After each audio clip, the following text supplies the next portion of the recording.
Hello বন্ধুরা, আমি এসে গেছি আরও একটি নতুন ভিডিও নিয়ে বুলেট ব্রো চ্যানেলের পক্ষ থেকে। আজকের ভিডিওটি তোমরা যারা নতুন গাড়ি চালানো শিখেছো তো তাদের জন্য, যারা গিয়ার শিফটিংয়ে প্রবলেম করছো, যারা গিয়ার শিফটিংয়ে প্রবলেম হচ্ছে তোমাদের বাইক চালাতে গিয়ে, ক্লাচ ছেড়ে ফেলছো অতিরিক্ত বা গিয়ারটা ঠিকঠাক সময় দিতে পারছো না, এর জন্য গাড়ি খ্যাচখ্যাচ করে সাউন্ড হচ্ছে, অনেক কিছু হচ্ছে। তো যারা নতুন গাড়ি চালানো শিখছো, ঠিকঠাক যাতে তোমরা গিয়ার শিফটিং করতে পারো, মাত্র 5 মিনিটের মধ্যে আমি তোমাদেরকে সম্পূর্ণটা বুঝিয়ে দেবো। এবং এটুখানি আমি 100% গ্যারান্টি দিতে পারি যে আমার এই ভিডিওটি দেখার পর আর কোনো ভিডিও তোমাদের দেখতে হবে না বন্ধুরা। তো চলো ভিডিওটি শুরু করা যাক। A few moments later. তো বন্ধুরা, তোমরা যারা গাড়ি চালাচ্ছ নতুন, তোমরা অবশ্যই এটা জানবে যে গাড়ির কোনটা কি, অর্থাৎ তোমরা যারা গাড়ি চালাতে পারো, মানে সবে শুরু করেছো, তো তোমরা জানো যে এটা ডান দিকে এটা অ্যাক্সিলারেটার, এটা সেলফের সুইচ, আর এটা সামনের ব্রেক, আর বাঁ দিকে এটা মেন জিনিস যেটা ক্লাচ, ইঞ্জিন ফ্রি করে, এটা হচ্ছে ক্লাচ। আর তোমরা জানো এটা ইগনিশন, গাড়ির বিভিন্ন জায়গা থাকে, এখন নতুন গাড়িগুলো এখানে সব রাখছে। তো মেইন যেটা জিনিস আজকের ভিডিও টপিক সেটা হচ্ছে এই গিয়ার বন্ধুরা। এই গিয়ার বন্ধুরা, তোমরা এই জিনিসটা খুব ভালো করে মনোযোগ সহ দেখো। আজকের ভিডিওটি দেখবে কিন্তু বন্ধুরা, তোমাদের আর অন্য কোনো ভিডিও দেখতে হবে না, তো আমি গ্যারান্টি দিচ্ছি। তো তোমরা দেখতে থাকো।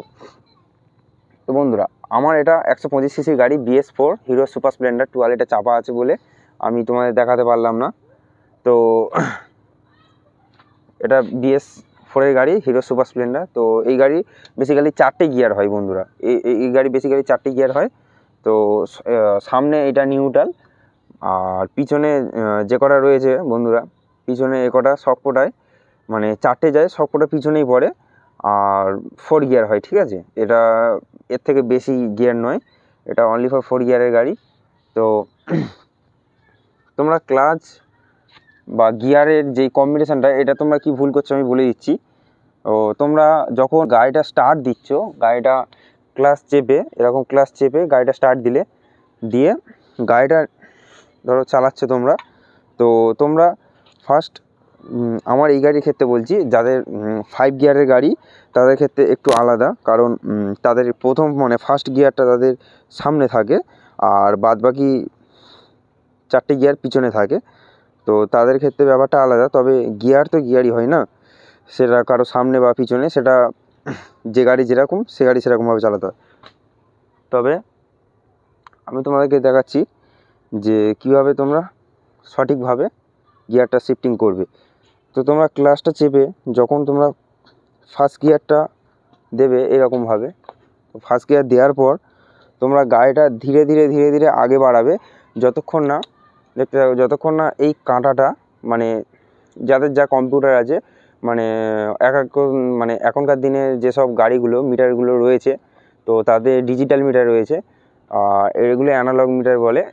তো এই সকল মিটারের ক্ষেত্রে বলো বা ওই সকল মিটারের ক্ষেত্রে বলো, একই প্রসেস।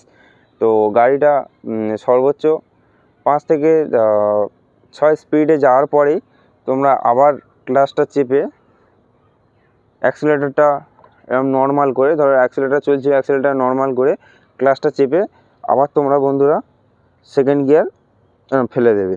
দেওয়ার পরে ফের গাড়ি যেরকম আগে আগে ধীরে ধীরে ছাড়তে হয়, অ্যাক্সিলারেটরটা ধীরে ধীরে টানতে হয়, সেরকমভাবে টানবে। এবং এটা থাকবে 25 স্পিডে। 25 হয়ে যাওয়ার পরে বন্ধুরা ফের তোমরা ক্লাচ চেপে ফের থার্ড গিয়ার শিফটিং করবে। থার্ড গিয়ার শিফটিং করার পর তোমরা ফের ক্লাচটা ধীরে ধীরে যেরকমভাবে একই প্রসেস ধীরে ধীরে ছেড়ে এবার যাবে 35 পর্যন্ত বন্ধুরা। তারপরে ফের ক্লাচ চেপে ফের ফোর্থ গিয়ার মারবে, ফোর্থ গিয়ার মেরে ওইরকমভাবে যাবে। এবার 40, 45, এবার যে যেরকম যাক ফিফথ গিয়ার তারপরে দিয়ে যাবে, যাদের ফিফথ গিয়ার আছে, আর আমাদের 4 গিয়ার মানে এবার তারপর থেকে আমরা চলবো। তো খুব সহজে এটা করা যায়, এমন কোনো কঠিন জিনিস নয়, চাইলে সব পারা যায়। তো ভিডিওটি খুব সহজভাবে আমি বললাম, এতটাও কঠিন নয় তোমরা যতটা কঠিন ভাবছো। আর আরেকটা কথা বন্ধুরা, তোমরা যারা অনেকেই মনে করছো বা তোমরা অনেকেই জানো না যে আমি গাড়িতে কেন এই টুয়ালি বা চাদরটা কেন আমি লাগিয়েছি। তো এর অনেক কারণ রয়েছে বন্ধুরা, এর সব থেকে একটাও মাইনাস পয়েন্ট নেই এর। আর এই টপিকে আমি একটা ভিডিও বানাবো, তবে তোমরা কমেন্ট করো যে এই টপিকে ভিডিও তোমরা দেখতে চাও কি। আর এইটা বানানো, এটা লাগানো কারণ অনেকগুলো রয়েছে, সবকটাই ভালো দিক, কিন্তু একটাও খারাপ দিক নয়। তো তোমরা সাথে থাকো, পাশে থাকো, লাইক কমেন্ট শেয়ার করতে ভুলো না। এবং আমি এই চ্যানেলে গাড়ি রিলেটিভ ভিডিও এবং ছোটোখাটো ভ্লগ ভিডিও করে থাকি। তো তোমরা সাবস্ক্রাইব করো প্লিজ চ্যানেলটা। আর এটুকুই, লাইক কমেন্ট শেয়ার করতে ভুলবে না। আর ভিডিওটি ভালো লাগলে অবশ্যই কমেন্টে একটা ভালো কিছু লেখো, যাতে পরের নেক্সট ভিডিও করতে আমি মোটিভেট হই। তো সেরকম কিছু কমেন্ট করো বন্ধুরা। লাভ ইউ সো মাচ তোমাদের সবাইকে, আমার দর্শকদের। তো আজকের ভিডিওটি এইটুকুনি, পরে কাল আবার দেখা হচ্ছে বুলেট ব্রো চ্যানেলের পক্ষ থেকে। বাই বাই, জয় হিন্দ, বন্দে মাতরম।